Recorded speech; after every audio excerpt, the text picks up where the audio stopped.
Dr. Marlon Bates.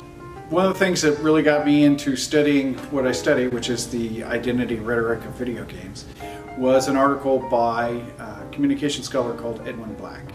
He wrote a paper called The Second Persona. The basic argument is this: we are always looking for who we are and how to become more of who we are and how to explain who we are. He said one of the processes that we can do that is by identifying the second persona. So the first persona is the person that's giving the speech. And the second persona, it's the ideal audience member. So it's not just reading your audience, it's who did you write that speech for? Black said that the second persona, is exactly who we want to hear, who we think will adopt our rhetoric and adopt our ideology. If we're listening to a speech, as a communication scholar, we can figure out who we're speaking to. And the reason that deals with identity rhetoric is because we can figure out who is trying to identify with other people in the audience. And he developed also what he called stylistic tokens.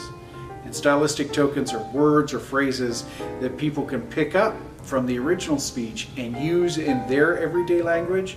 And he called that a fallible sign that we've adopted the ideology of the original speaker. So for example, let's say President Trump gave a speech and some people leave the speech and they start using the phrase, I don't know, make America great again. And when they're talking to their friends, they say, hey, we really need to make America great again. Well, that's a fallible sign, meaning it's not provable, but it's possible. It's probably more than that, but it's possible that that person adopted the ideology that she or he heard Trump talking about.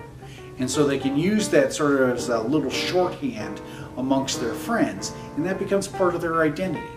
And then as we analyze other people that give speeches after that, we can use those stylistic tokens to sort of identify the origination of the ideology.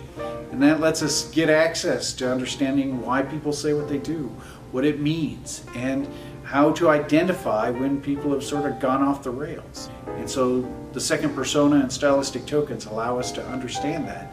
And I thought that was a really cool thing to do. And it's really probably the basis for a lot of the work